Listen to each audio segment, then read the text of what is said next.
আসসালামু আলাইকুম।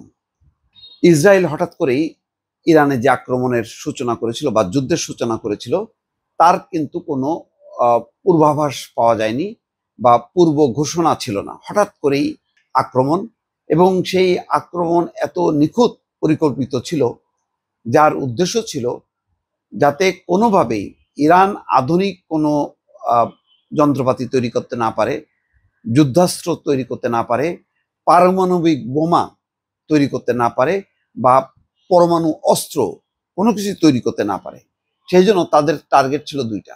এক হচ্ছে তাদের যেই পারমাণবিক তিনটি স্থাপনা, সেগুলো ধ্বংস করে দেয়া, এবং সেই ধ্বংসের কাজটি যেহেতু অসম্ভব, মাটির অনেক গভীরে, সুতরাং তাদের দরকার ছিল আমেরিকার সহযোগিতা চাওয়া। আরেকটি হলো যে ওই পারমাণবিক কর্মসূচি চালিয়ে নেওয়ার মতো যে মানুষগুলো, কারিগর, বিজ্ঞানী, তাদেরকে নির্মূল করা বা ধ্বংস করা বা এই পৃথিবী থেকে বিদায় করা।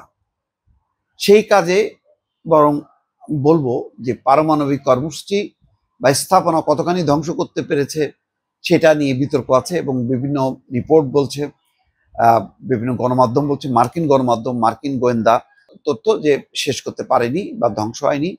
যদিও ডোনাল্ড ট্রাম্প সেটি মানছে না, ইসরায়েল মানছে না।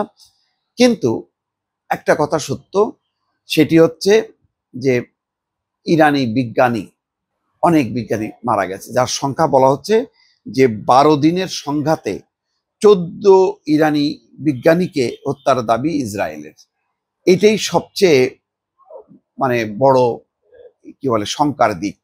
প্রথম দিনই 20 জন সামরিক কমান্ডারের পাশাপাশি 6 জন পরমাণু বিজ্ঞানী প্রথম দিনই মারা গেছে।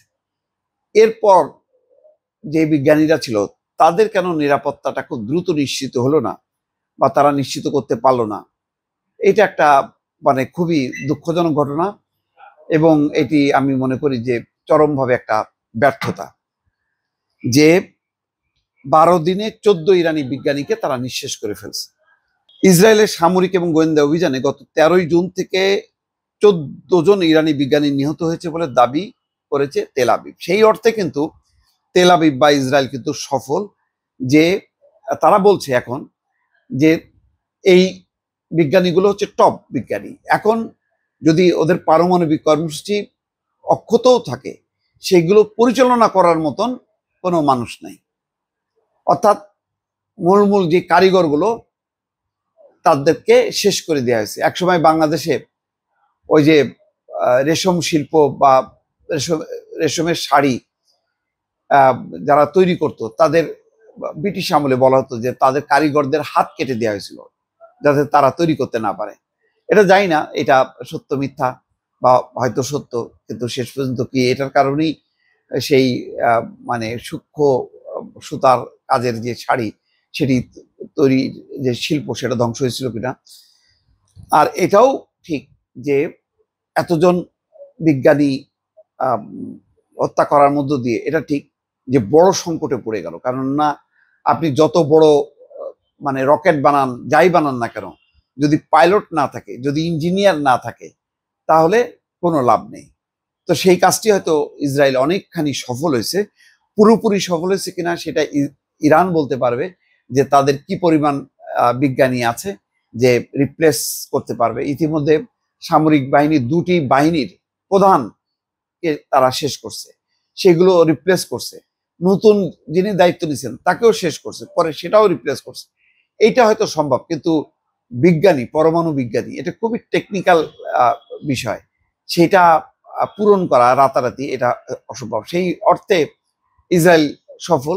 এখন ইরানকে বলতে হবে, যে জানাইতে হবে যে ইরান এইটা কতখানি তাদের ক্ষতি হলো, তারা কি তাদের কর্মসূচিগুলি কি মুখ থুবড়ে পড়বে নাকি চলতে থাকবে। এখানে বলা হচ্ছে যে ইরানে আক্রমণের সময় ইসরায়েলের কমপক্ষে 14 জন ইরানি বিজ্ঞানীকে টার্গেট করে হত্যা করা হয়েছে, যার মধ্যে রয়েছে রসায়নবিদ, পদার্থবিদ এবং প্রকৌশলীও। ইসরায়েলি রাষ্ট্রদূত দাবি করেন এই হত্যাকাণ্ডের ফলে ইসরায়েলি এবং মার্কিন বোমা হামলায় বেঁচে থাকা যে কোনো পারমাণবিক অবকাঠামো এবং উপকরণ থেকে ইরানের অস্ত্র তৈরি করা প্রায় অসম্ভব হয়ে পড়েছে।